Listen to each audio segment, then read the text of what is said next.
Hello and welcome to Smart Money. Today we're catching up with Leigh Kohler, head of DFM at INN8 Invest. Leigh, great to have you with us today. And I'm going to launch straight into the conversation, just looking at the rules of engagement and the kind of shifts we're seeing in the investment world right now, because there really is a strong sense that the rules of investing are being rewritten, right?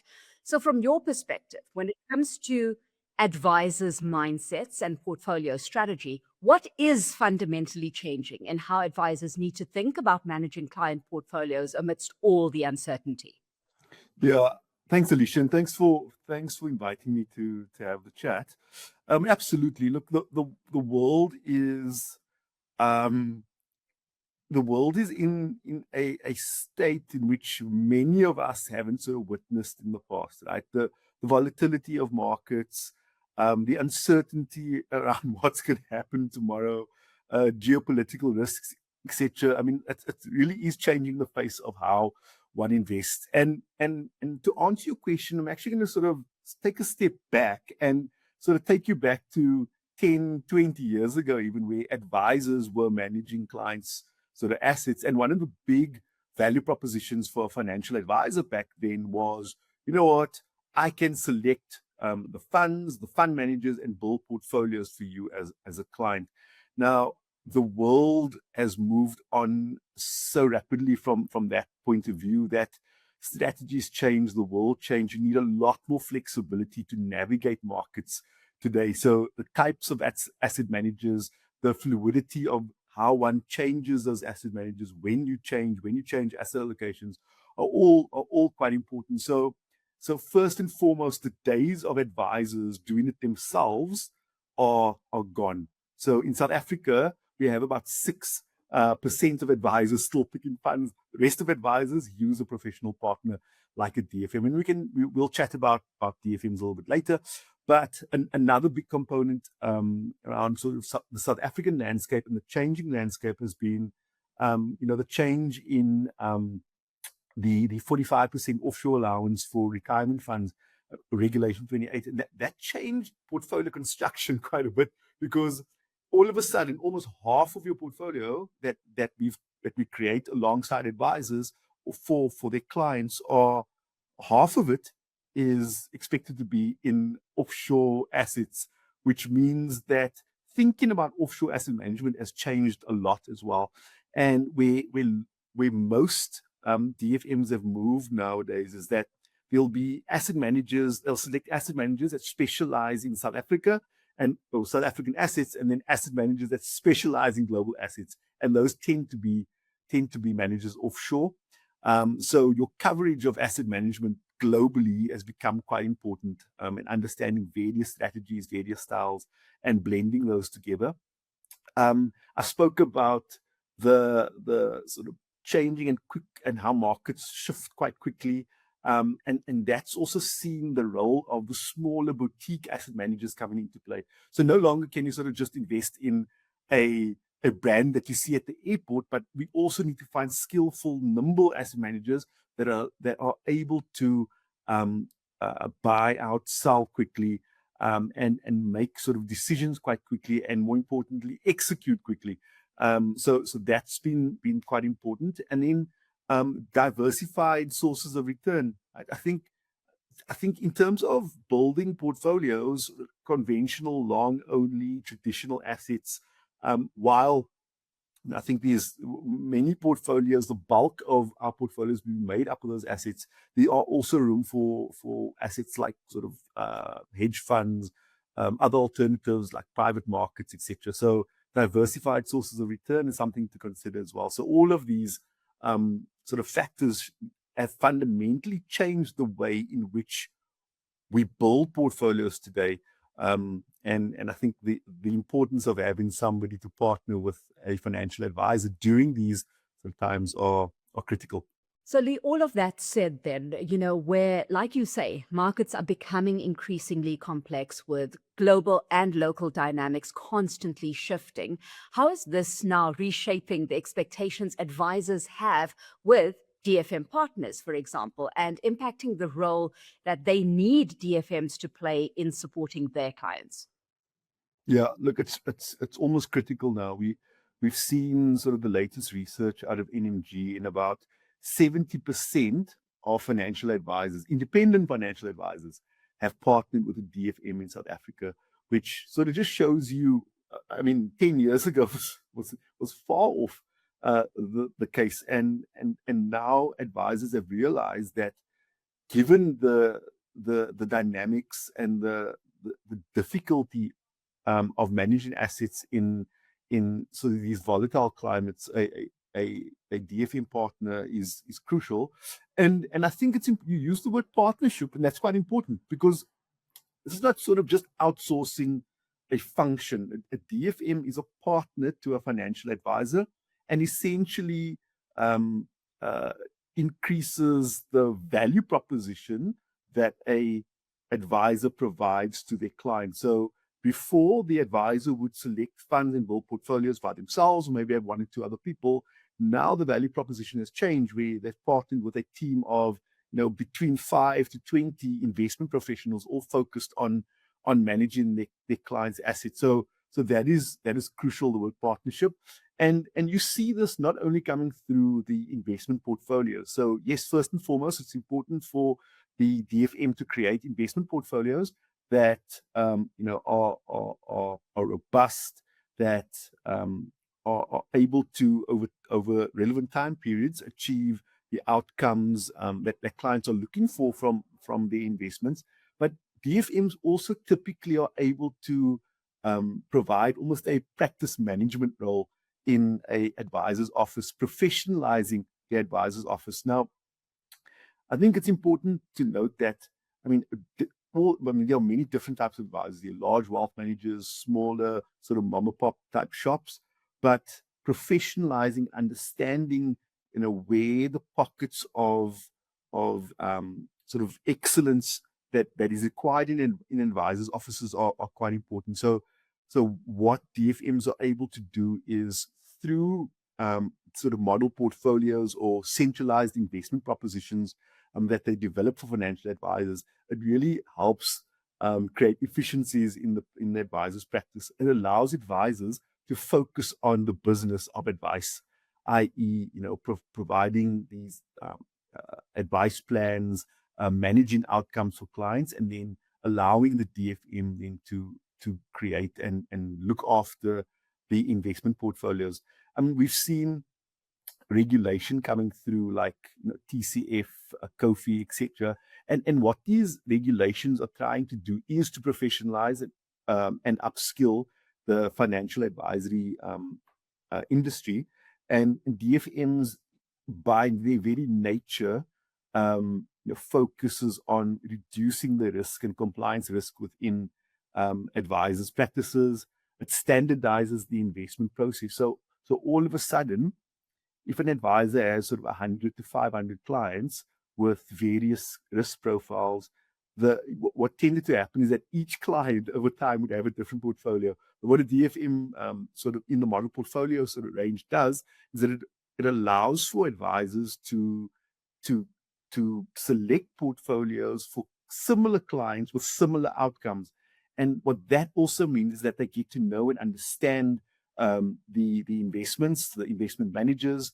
There's less of them to focus on. So instead of the 1,500 funds that are out there, they can focus on the sort of 20 to 30 funds that are available in the DFM portfolios. And post that, there's also the standardized reporting that DFMs provide. So all of a sudden, the advisor is on top of all of their portfolios across their client base with standardized reporting, really puts them in good stead. So, I mean, the role has been important and will continue to be important as both industries, advice and the DFM industry, continues to grow. But what you were pretty emphatic about right at the top, Leigh, is the fact that this is a partnership, right? And what that means is the engagement isn't just flowing in one direction, it works both ways. So when it comes to the advisors you're dealing with, from your engagements with advisors, what are they telling you right now about some of the pressures they're facing, whether from clients, markets, or their own business models? Yeah. Look, I think let's start with the clients first, and you speaking about partnerships, right? We, as a DFM, we do not deal with the end client directly. We deal with a financial advisor, and the financial advisor holds the relationship with the client. And that is crucial because the client firstly is one point of call, it's the financial advisor, and the financial advisor is then able to provide us with inputs, feedback from the clients around pressures, where the pain points are, and what we should be looking at to try and alleviate those pain points that clients are feeling. And Alicia, I mean, you can imagine, I mean, if I look at it on a personal level, it's so difficult to navigate the complexities of the world today, whether, you're finding the information rapidly being sent to you via social media or even traditional news. There's lots of things going on. There's a lot of communication. There's a lot of noise. And advisors, first and foremost, they have become sort of coaches and psychologists to clients, just helping them, to stay calm and, more importantly, to stay invested in these times of volatility. Because, I mean, as you know, most of the best opportunities tend to be found in times of volatility, and there are good opportunities now, especially for active managers. So, I mean, clients that are the feedback that we've been getting is that clients are obviously feeling the pinch, right? It's the standards of living are I mean, it's expensive to just be a normal human being going about your sort of daily business. So withdrawals from retirement savings, post-retirement clients, so sort of living annuity clients, trying to manage the drawdowns, the income drawdowns through times of volatility, just general nervousness about the global economy. And while the advisors are focusing on the clients and their sort of psychology through these times, it's our job to focus on the investments and try to see through the noise. Advisors need to keep the clients invested and to sort of stay there. And our goal is to ensure that we're finding the right opportunities and right asset managers for their portfolios. From an advisor perspective, sort of on a more, not a macro level, but so not on a day-to-day sort of pressure perspective, but there are massive compliance pressures. We spoke about the changes in regulation, COFI. A couple of years ago, we were speaking RDR, the Retail Distribution Review. All of those require advisors to spend money in their practices, to align their practices to the outcomes of these compliance requirements. So that's the one. There's also a lot of succession pressures in the advice industry in South Africa, especially in the independent space. So just to add some color onto that, I mean, our average age of our top wealth managers in South Africa around 55 to 60 years old. So these guys are getting to a point where they themselves are retiring and looking for, how do they exit their practices? How do they exit, markets, etc. So a lot of them are having pressures with these big, what they call RFA networks or just advisor networks that I suppose consolidate in investment practices out there. So these succession discussions are really top of mind for financial advisors. I think the smaller financial advisors, it's lonely to be alone and not have the ability to access scale, access administration expertise of these network businesses. So I think you'll see over time there will. I mean, I can't see tell the future, but it looks like a lot of the smaller businesses are moving into networks, and these are not purely independent networks. Some of them are, and some of them are generally owned by larger banks or life companies. So there is a move from independence into almost semi-independence, which is quite interesting, and one can understand why that's happening. And then just I made a sort of a mental note to remember that I was doing some work on. We've got our summit. We've had our summit, investment summit in Cape Town, and And one of the points that I discussed was looking at market shocks. And we use the S&P 500 as the market of choice. It is a global US market. And we studied the number of market shocks, which is defined as a 3% daily movement in the exchange, right? So, I mean, in 2000, they were around sort of the decade of 2000 to 2010, there are around sort of 108 of those market shocks in that decade. And 18 of those were what you call black swan events. And a black swan event is a 5% movement a negative movement in the market. And that in this instance was the S&P 500. In 2010 to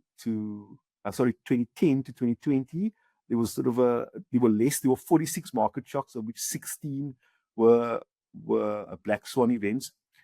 Year to date, since 2020, there's been 46 market shocks, of which 16 have been black swan events. So what we've seen is that there's more and more market shocks, there's more and more black swan events, and advisors need to manage their clients through this. And it's almost impossible to do that without a partner. So that's why we've seen a massive uptick in DFM partnerships with advisors over the last 5 to 6 years.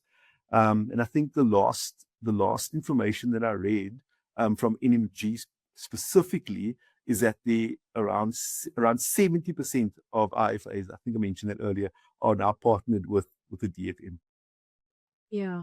I mean, you've touched on the INN8 Invest Summit, and of course, that brought together a range of global and local investment perspectives, right? What were some of the key takeaways from the conversations that emerged on that end? It's unprecedented, in terms of what's happening out there. Talks of impeachment locally with Ramaphosa, but that being said, there's still so many opportunities that have been unlocked.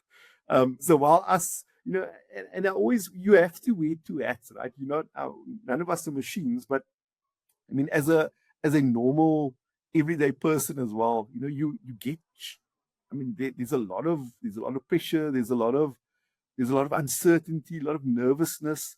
But as an investor, as a professional investor, you got to see through that noise and try and identify who are the asset managers that can find those best opportunities. What are those opportunities, both locally and globally? And those are the things that were really fascinating from the discussions at the summit. One of my couple of my favorite panels was looking at, or the panel focused on global markets, with 91 and M&G focusing on the hyperscalers, and whether there's still value in the hyperscalers, or are they purely growth engines for the US markets and the global markets. Technology as a whole, obviously, I think AI definitely covered quite a bit through any investment discussion. Semiconductors as an industry as well. So those are really great discussions. On the local panel, also, I mean, 3 of the largest asset managers in the country, Alan Gray, Coronation, Net Group Investments through ABAX, exploring the opportunities in the JSE, particularly after a mega run in 2025 that I mean, as you know, was spurred on by resources and more particularly gold and platinum counters. So, what is sort of on the cards for the JSE this year? We've seen a lot more volatility, obviously, not as good as last year, but again, that vol brings opportunities. And then also our CIO, Joe Frasco, and a wonderful talk, around the psychology behind our own investment philosophy. And he's a great guy. He's a very deep thinker, and he shared some of the sort of those insights with the 300 plus crowd. So yeah, so fascinating day, great outcomes for advisors who were there. Yeah. Leigh, I think you've, clearly articulated the value proposition that DFMs offer advisors as they try to deliver consistent outcomes for clients amidst all the volatility that we're seeing right now. So as you look ahead, what do you think will differentiate the DFMs that truly add value to advisors from those that don't?